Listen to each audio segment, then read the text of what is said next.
인생은 걱정의 연속입니다. 한 주간 걱정 좀 많으셨습니까? 걱정이 없을 수는 없죠. 근데 이제 걱정 자체를 없을 수는 없지만 걱정을 우리 잘 다스리라고 성경은 얘기합니다. 우리도 이제 걱정이 많이 일어나지만 또 이렇게 오늘 말씀을 통해서 걱정을 좀 잘 다스리셨으면 좋겠어요. 그래서 걱정은 하되 걱정의 지배를 받지 않는 인생 되시기를 주의 이름으로 축복합니다. 좋습니다. 모세는 걱정이 많았어요. 왜냐하면 이제 과거의 트라우마에 시달렸거든요. 한번 배신을 당했어요. 이스라엘 백성들에게 배신을 당하니까 나를 안 믿어줄 거야. 내가 아무리 하나님 만났다고 그러고 해도 나를 안 믿어줄 거야. 그러니까 이제 이렇게 과거의 트라우마 때문에 걱정이 많은 거죠. 또 부정적인 생각에 사로잡혔어요. 자신의 약점에 집중했습니다. 우리가 왜 장점도 많잖아요. 근데 왜 약점에 집중하는지 모르겠습니다. 저는 말을 못해요. 저는 말주변이 없어요. 그래서 그 민족을 인도하려면은 연설도 잘해야 되고 그 말로 설득시켜야 되고 비전도 제시해주고 그래야 되는데 전 말주변이 전혀 없어요. 전 약점이 있습니다. 그렇게 걱정했어요. 또한 모세는 두려워서 주저했어요. 그냥 두려운 거예요. 그러니까 이렇게 얘기하는 거예요. 아무튼 난 할 수 없어요. 난 안 갈래요. 난 가지 않을래요. 이렇게 끊임없이 걱정하는 모습. 그게 이제 지난번에 말씀 제가 드렸죠. 근데 그때마다 하나님께서는 방법을 말씀해 주십니다. 모세는 이러면 이래서 안 되고 저러면 저래서 안 되고 모세는 끊임없이 걱정하지만 하나님은 끊임없이 방법을 말씀해 주시는 거예요. 그래? 네가 그거 부족하냐? 그럼 내가 이렇게 해줄게. 그래? 네가 그거 부족하냐? 그럼 내가 또 이렇게 해줄게. 이게 이제 하나님과 우리의 차이점이죠. 어떤 방법을 보여주셨냐?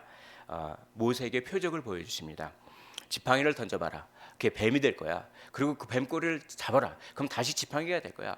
손을 가슴에 넣었다 빼라. 그럼 너의 이 손에 나병, 피부병이죠. 나병이 걸릴 거야. 그 손을 다시 또 가슴에다 넣었다 빼라. 그럼 손이 멀쩡하게 될 거야. 이 표적을 보여라. 그러면 너를 믿어줄 거야.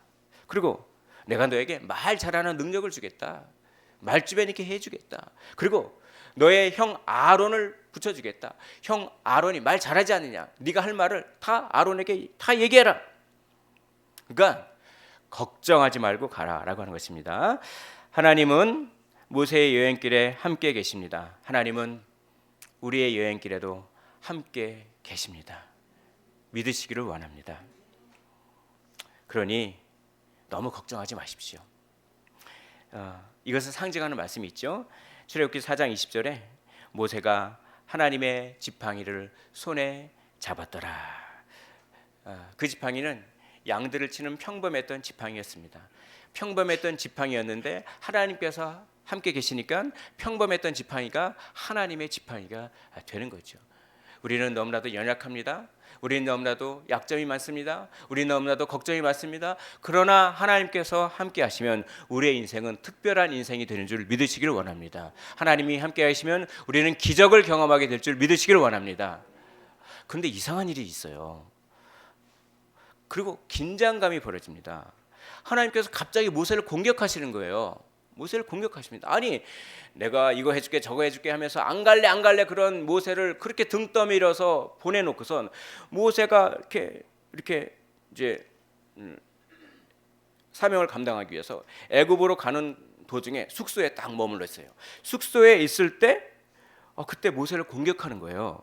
그래서 오늘 4장 24절 말씀, 모세가 길을 가다가 숙소에 있을 때 여호와께서 그를 만나서 그를 죽이려 하신지라. 아니 언제는 등 떠밀어서 보낼 때는 언제고 순종해서 가는데 왜 또 죽이려고 합니까?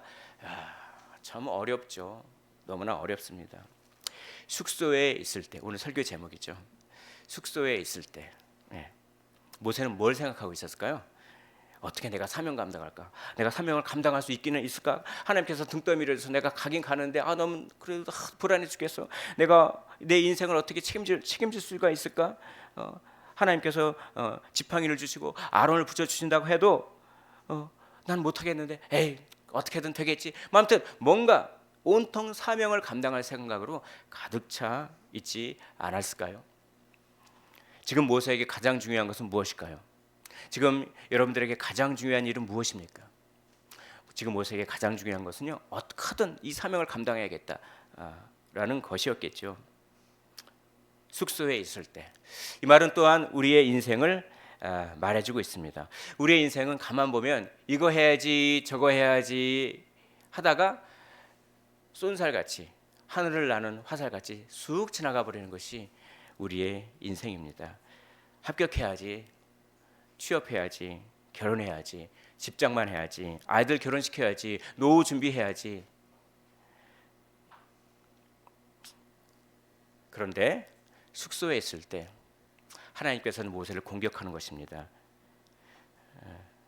모세야, 지금 너가 머릿속에 뭐가 그렇게 가득 차니? 지금 너가 사명 감당하는 거? 그거 중요한 일이다. 그러나 그거보다 사명 감당하는 것보다 더 시급한 문제가 있다. 이걸 먼저 해야 돼.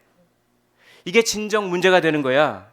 이게 가장 시급하고 이게 없으면 안 되는 거야. 우리의 인생도 하나님께서 말씀하십니다. 이거 해야지, 저거 해야지. 이거 끝나면 저거 해야지. 저거 끝나면 이거 해야지. 그렇죠? 그러나 그것보다 더 시급한 문제가 있단다. 그게 뭘까요? 할례를 받는 거예요. 할례를 받는 거. 할례를 받지 않으면 이것저것을 행해도, 심지어는 사명을 감당해도 아무런 소용이 없습니다. 여러분, 할례를 받지 않고 복음을 전하면 천국에 가지 못합니다. 할례를 받아야 돼요. 그게 가장 시급한 문제이죠. 할례란 무엇일까요? 이걸 말씀드리기 전에 오늘 이 본문에 대해서 잠깐 소개를 해드리고 싶어요. 여러분들이 나중에 이 본문을 읽을 때 이게 무슨 말이지 모를 거예요. 이 본문은 구약에서 가장 난해한 본문들 중에 하나입니다. 너무나. 그래서 이 본문을 아직도 학자들이 제대로 해석을 못해요. 구약에 아주 난해한 본문이 몇 군데 있는데 그 중에 하나가 오늘 이 본문입니다. 그래서 이걸 어떻게 설교할까? 그래도 말씀대로 일단 선포는 하려고요. 그래서 여러분들께서 성령을 의지하시면서 잘 이해하게 해달라고 좀 기도하는 마음으로 말씀을 드리셨으면 좋겠습니다. 여기는 질문이 많이 쏟아져요. 엄청난 질문이 쏟아지는데 그 질문에 대한 제대로 된 답변이 별로 없어요. 그 질문 중에서 오늘은 중요한 세 가지 질문을 여러분들에게 소개하면서 하나님께서 우리에게 주신 말씀, 우리에게 주신 교훈을 나눠보고자 합니다. 먼저 첫 번째 질문은 하나님이 누구를 공격하셨을까라고 하는 질문이에요. 모세를 공격했을까? 아니면 할례를 받지 않은 모세의 아들을 공격했을까? 우리 한글 성경에 보면은 모세를 공격한 거로 나와 있죠. 24절을 보시겠습니다. 모세가 길을 가다가 숙소에 있을 때 여호와께서 그를 만나사 그를 죽이려 하신지라. 이걸 보면 하나님께서 꼭 모세를 공격한 것처럼 보여요. 그러나 히브리 본문은 이렇지 않아요. 히브리 본문은 모세라고 하는 말이 안 나옵니다. 영어 ESV 버전 같은 경우, 영어 킹 제임스 버전이라든지 영어책 NASB 이런 버전에는 모세라고 하는 말이 안 나와요. NIV만 모세라고 나옵니다. 이 히브리 성경을 그대로 한번 제가 얘기를 해보면 대충 이런 뉘앙스입니다. 이렇게 됐어요. 자, 여행 도중에 하나님이 그를 공격하셨다. 십보라가 아들의 포피를 베었다. 하나님께서 공격을 멈추셨다. 이렇게만 나오거든요. 그를 공격하셨다. 그가 누군지 몰라요. 그가 누군지. 모세인가? 아니면 모세의 아들인가? 그래서 하나님께서 모세를 공격했다라고 많은 학자들이 얘기를 하지만 하나님께서 그의 아들을 공격했다라고 해석하는 학자들도 상당수가 있습니다. 그러나 우리는 성경을 다 알 수가 없어요. 우리는 모르는 것을 모르는 채로 놔둬야 됩니다. 성경은 명확한 책입니다. 그래서 구원을 얻는 지식에 대해서는 명확해요. 그러나 성경은 또한 하나님의 말씀이기 때문에 모르는 것도 많이 있습니다. 모르는 것들을 모르는 채로 놔둬야 돼요. 억지로 해석하려 했다가는 큰 오류를 범할 수도 있습니다. 그러나 누가 공격받았는지는 잘 모르지만 하나님께서는 왜 공격받았는지는 말씀하고 계세요. 그러니까 이게 더 중요한 문제라고 하는 것이죠. 이게 훨씬 중요한 문제입니다. 모세의 아들이 할례를 받지 않아서 하나님이 공격하신 것입니다. 아들에게 할례를 행하자 하나님은 공격을 멈추십니다. 할례는 뭘까요?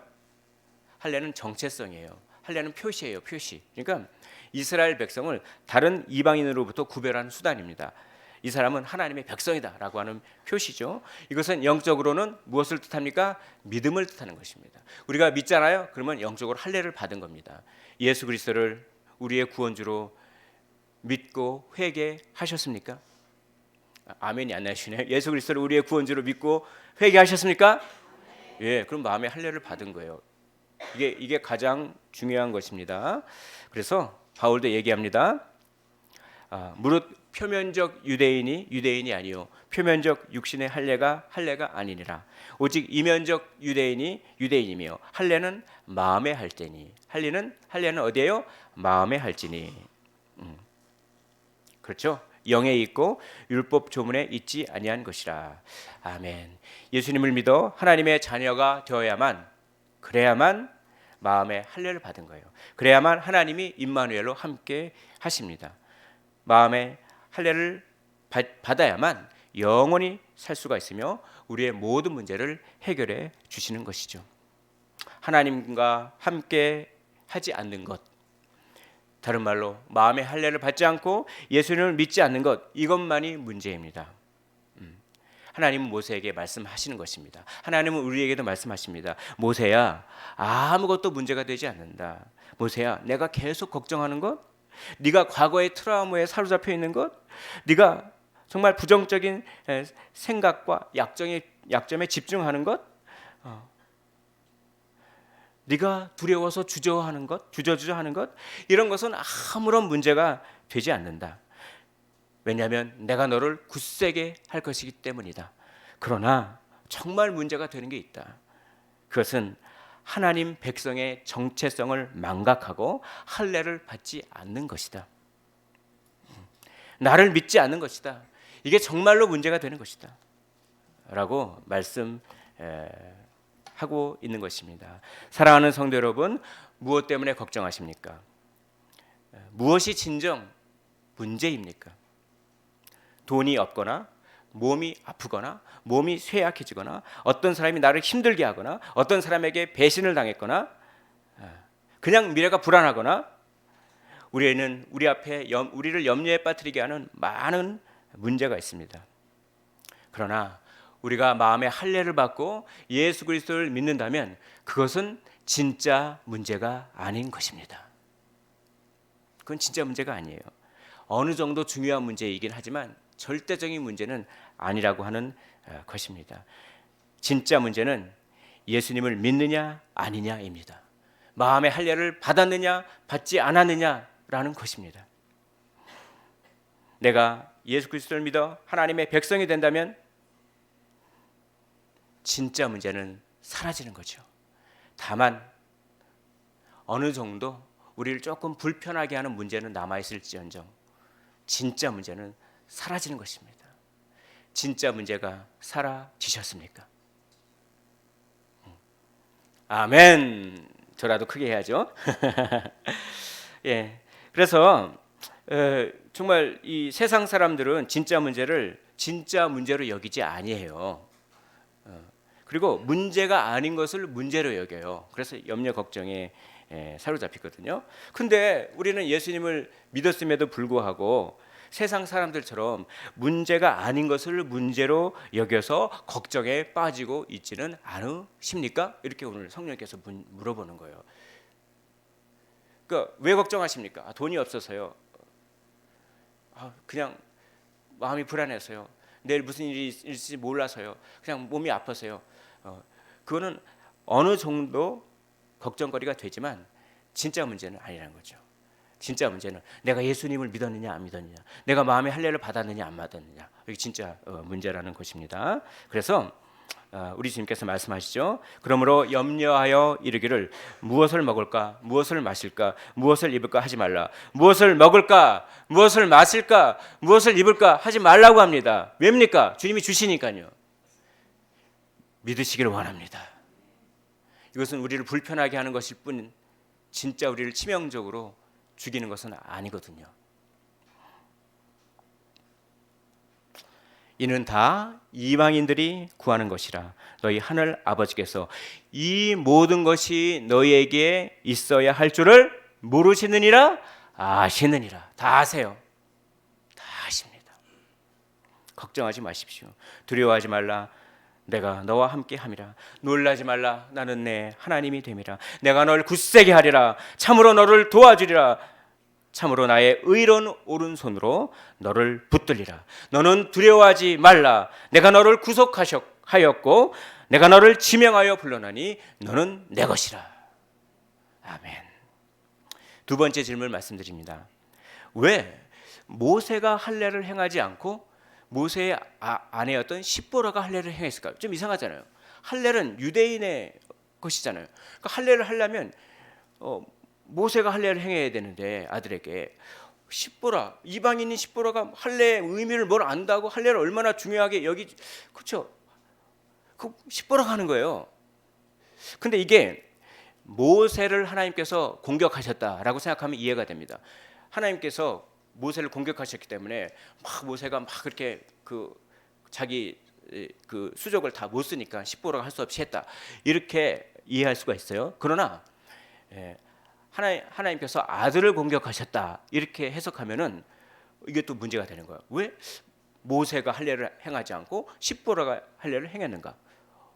이거는 사실 답이 없어요. 학자들도 이런저런 의견은 있지만, 그리고 또 이게 또 이상해요. 십보라는 하나님께서 공격하시는 이유가 할례를 행하지 않아서 공격하셨다라고 하는 것을 어떻게 알았을까요?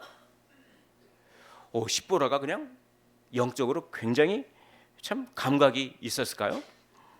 굉장히 지혜가 있었을까요? 아니, 이방인인 그 십보라가 할례의 중요성을 제대로 그렇게 알지도 못한 십보라가 어떻게 하나님께서 공격하신 이유가 내 아들이 할례를 받지 않아서였을까를 알아챌 수 있을까요? 이건 잘 몰라요. 이거는 잘 모릅니다. 그래서 어떤 학자들이 이렇게 십보라를 약간 이제 부정적으로 해석하면서 이렇게 얘기를 합니다. 왜냐하면은 모세가 원래 아들에게 할례를 행하려고 했대요.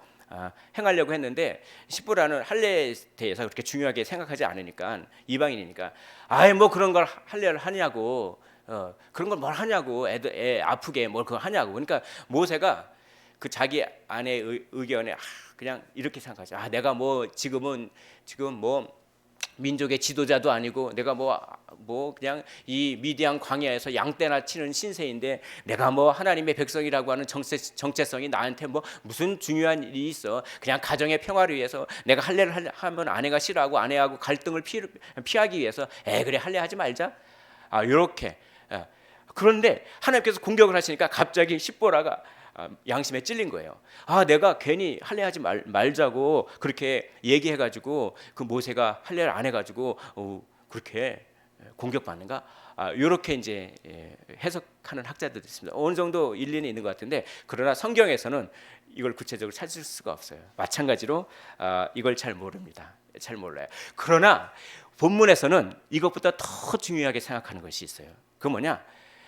하필이면 모세가 아니라 십보라가 할례를 행함으로 말미암아, 그리고 십보라가 어떻게 해서 그걸 깨달았는지는 모르지만 그걸 깨닫고 할례를 행함으로 말미암아 십보라가 하나님의 자녀가 되고 하나님의 언약 백성 안으로 들어오게 되었다라고 하는 것입니다. 십보라가 어떻게 해서 그걸 알아챘고 왜 십보라가 할례를 행했는지는 모르지만 본문은 그거를 중요하게 생각하지 않는다는 거예요. 본문은 아무튼 어찌 됐는지는 모르겠지만 십보라가 할례를 행함으로 말미암아 그 언약 백성 밖에 있었던 이방인인 십보라가 하나님의 백성 안으로 들어왔다. 이걸 더 본문은 중요하게 생각하는 것입니다. 왜냐하면 할례를 행하는 것은 무슨 행일까요? 믿음의 행위예요. 믿음의 행위. 행함이 있는 참된 믿음인 것입니다. 십보라가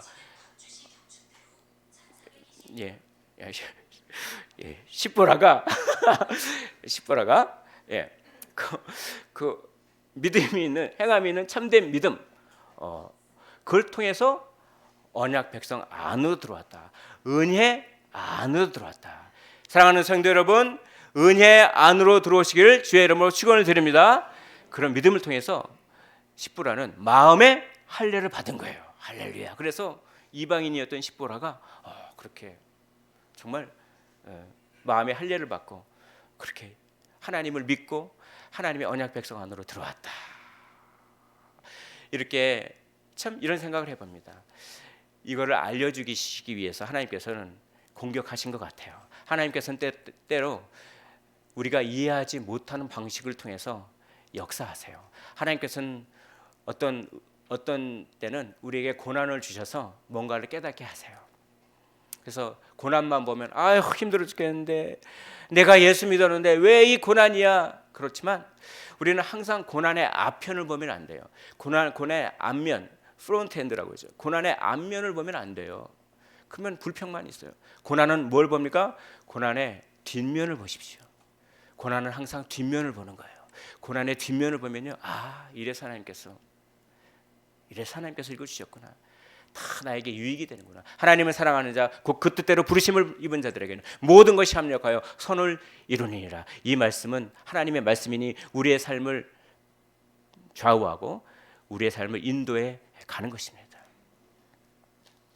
그래서 이 사건을 통해서, 이 이상한 사건을 통해서 십보라가 언약 안으로, 은혜 안으로 들어오게 되는 거죠. 여기 좀 굉장히 고차원적인 것을 하나 설명해 드리겠습니다. 잘 알아두셨다가 다른 분들에게 알려주십시오. 여기 25절 우리 한 목소리 한번 읽어볼까요? 25절 말씀입니다. 자, 시작. 십보라가 돌칼을 가져다가 그의 아들을 포피를 베어 그의 발에 갖다 대며 이르되 당신은 참으로 내게 피난편이로다 하니, 자, 갖다 대며 밑줄 치십시오. 갖다 대며, 이 갖다 대며, 갖다 대며 중요한 말씀입니다. 이 갖다 대며라고 하는 히브리어를 제가 가르쳐드릴게요. 히브리어가 되게 기억하기가 되게 좋은 히브리어입니다. 뭐냐면 나가 이거예요. 나가라는 그런 뜻은 아니고 발음이 나가예요. 나가라 이런 할 때 나가는 아니지만 나가 이런 뜻입니다. 이 나가라고 하는 히브리어가 여기서는 갖다 대며, 그러니까 그 자기 아들의 포피를 딱 베어다가 이렇게 갖다 댔어요. 모세의 발에 갖다 대는지 아니면 그 아들의 발에 갖다 대는지는 몰라요. 어디에 갖다 댔어요. 근데 이 갖다 된다라고 하는 나가라고 하는 말이 어디에 쓰이느냐? 출애굽기 12장 보면은 이런 말이 있어요. 출애굽기 12장에 이제 유월절 잡았어요. 유월절 어린 양을 딱 잡아가지고요, 피를 딱 낸 다음에 피를 어디에 바르나요? 그 임방과 문설주에 바르죠. 임방과 문설주, 이게 좀 어려운 말이죠. 문틀이에요. 문틀, 한마디로 말해요. 문틀에다가 이렇게 다 바르는 거예요.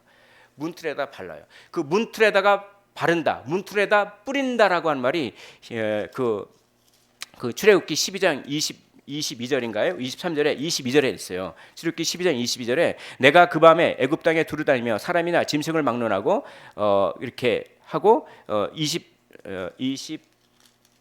23장인가요? 22절에 그렇죠. 우슬초 묶음을 가져다가 그릇에 담은 피에 적셔서 그 피를 문 임방과 좌우 설주에 뿌리고, 이 뿌리고라고 하는 말이 똑같이 나가예요. 그러니까 지금 영적으로 이 아들의 포피를 탁 베어다가요, 그 포피를 갖다가 피가 철철 흐르겠죠. 그 포피를 그 아들 혹은 모세의 발에 갖다 대는 행위는 영적으로 어떤 행위랑 똑같은 말이죠. 우슬조 묶음에다가 어린 양의 피를 탁 찍어서 문설주에다 뿌리는 것과 영적으로 동일한 사건입니다. 그러니까 이 죽음의 사자가 탁 가다가 문설주에 피를 바른 집이 있으면 넘어가요. 유월한다, 넘어간다라, 유월절이 그거잖아요. 패스오버, 넘어간다, 이거 죽이지 않고 그냥 넘어가 주는 거예요. 그 피를 보고. 영적으로 그런 일이에요. 그래서 십보라가 그런 믿음의 행위, 그 믿음의 행위, 갖다 대는, 피를 뿌리는 그 행위를 통해서 십보라는 구원을 받은 거예요. 마음의 할례를 받은 것입니다. 이게 굉장히 깊은 뜻이 여기 있는 것입니다. 세 번째 질문을 말씀드리겠습니다. 세 번째 질문은 피난편이라고 하는 말이 있어요. 여기 25절 말씀에 이렇게 되어 있습니다. 그 맨 마지막 절에, 마지막 부분에 당신은 참으로 내게 피난편이로다. 자, 26절 한 목소리로 읽어보도록 하겠습니다. 26절입니다. 자, 시작. 여호와께서 그를 놓아 주시니라. 그때 십보라가 피난편이라 함은 할례 때문이었더라. 피난편이란 말이 도대체 무슨 말일까요?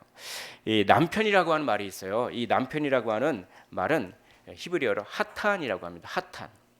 아까 갖다 대다 이건 뭐죠? 나가, 그렇죠? 나가라 할 때 나가는 아니지만 나가.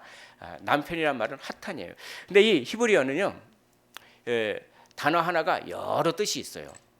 여러 뜻이 있습니다. 그러니까 이게 남편이라고 번역을 했지만 이게 신랑만을 의미하는 건 아닙니다. 신랑만을 의미하는 것이 아니라 결혼 관계를 통해서 맺어진 친척 관계를 전부 남편, 하탄이라는 거예요. 그러니까 뭐니까 장인어른, 장모, 사위, 처제, 그렇죠? 다 돼요. 그러니까 그래서 남편 이거는 장인, 처제, 사위 이렇게도 번역할 수가 있는 거예요. 결혼 관계를 통해서 맺어진 친척 관계를 전부 남편이라고 해요. 그러니까 여기서 피남편 그러면은 모세만을 뜻하는 것이 아니라 결혼 관계를 통해서 자기 아들을 낳았으니까 자기 아들을 뜻하기도 해요. 이게 누구를 뜻하는지 몰라요.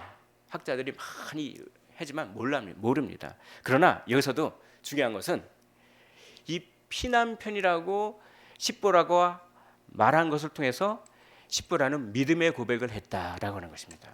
피남편이라고 하는 것은 여기서 남편이라고 하는 말이 뭐죠? 남편이라고 하는 말이 결혼 관계를 통해서 결혼이라고 하는 의식을 통해서 맺어진 관계, 이걸 남편이라고 하죠. 근데 거기 앞에 피가 있습니다. 피가 있으면 이걸 어떻게 해석할까요? 피를 흘리는 의식을 통해서 맺어진 관계, 이렇게 해석할 수가 있죠. 피를 흘리는 의식이 뭡니까? 할례잖아요. 할례죠. 그러니까 할례라는 겁니다. 그러니까 그게 26절에 있지 않습니까? 26절 제가 읽어볼 테니까요. 잘 한번 눈으로 보십시오. 여호와께서 그를 놓아주시니라. 그때 그 다음에 십보라가 피남편이라 함은 무엇 때문이라? 할례 때문이었더라. 할례라고 하는 피를 통한 의식을 통해서 맺어진 관계, 그게 피남편이에요. 이것은 굉장한 믿음의 고백입니다. 그러니까 이거죠. 이제 우리 가족은 육체적인 관계를 통해서 맺어진 그런 관계가 아니라 할례라고 하는 피의 의식을 통해 맺어진 무슨 관계? 영적인 관계다고 하는 것입니다. 누가 진정 내 가족입니까? 우리 주님이 말씀하셨죠. 육신의 가족이 아니라 영적 가족입니다.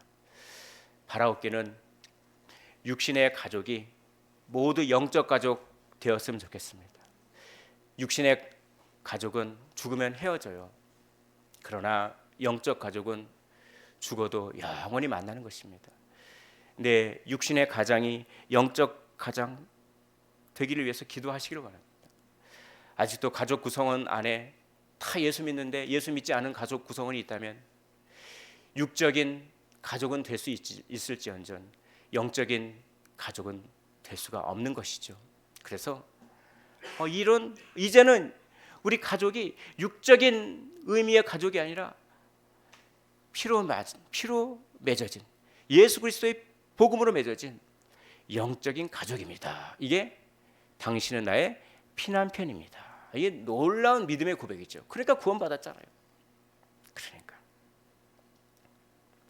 이 말은 우리는 다 은혜 안에 거한 가족입니다. 사랑하는 성도 여러분, 여기 계신 모든 가족분들이, 여기 계신 모든 분들의 가족이 다 하나님의 은혜 안에 거하시는 가족 되기를 주의 이름으로 축원을 드립니다.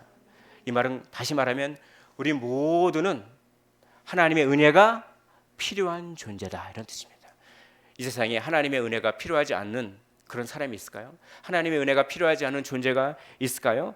그런데 그냥 그 필요성을 못 느껴요. 그래서 정말 내 힘대로 하려고 하면서 짐승과도 같이 영적인 감각이 하나도 없었으며 할례를 거부하고 예수님을 거부했는데 이제는 은혜 아니면 살 수 없음을 깨닫고 영적인 감각이 생겨서 영원한 죽음과 심판에 대한 감각이 생겼으며 예수님의 피를 의지하는 마음으로 영혼의 할례를 받게 되었다. 참 동물과 같이 감각이 없잖아요. 예수님에 대한 감각, 내 죄에 대한 감각. 그렇죠.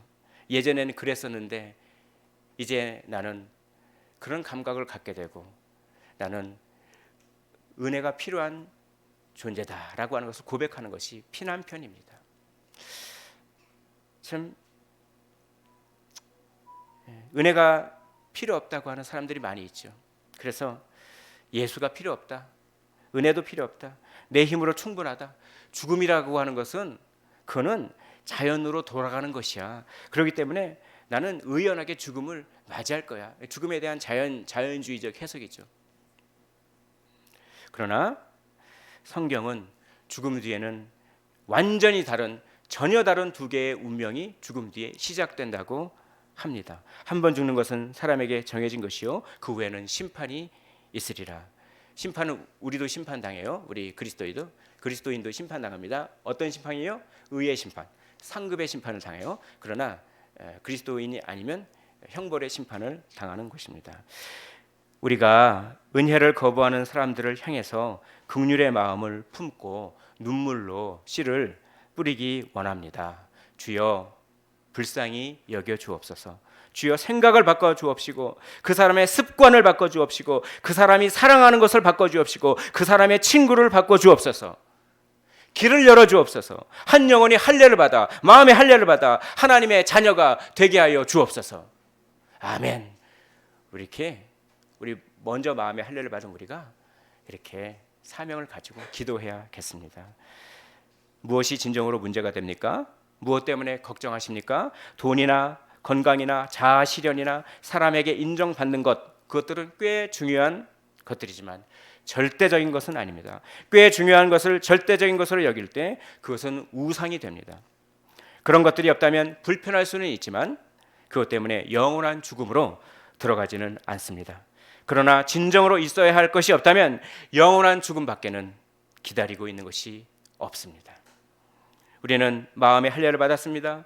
우리는 하나님의 은혜로 예수 그리스도를 믿고 회개했습니다. 우리는 은혜 안에 거하게 되었습니다. 우리가 살아갈 동안 불편할 수는 있지만 우리에게는 아름다운 영생만이 기다리고 있습니다. 또한 현세에서도 하나님께서 우리의 지팡이가 되어서 때를 따라 돕는 은혜로 가장 적절한 때에 가장 적절한 것을 주시는 줄 믿으시기를 원합니다.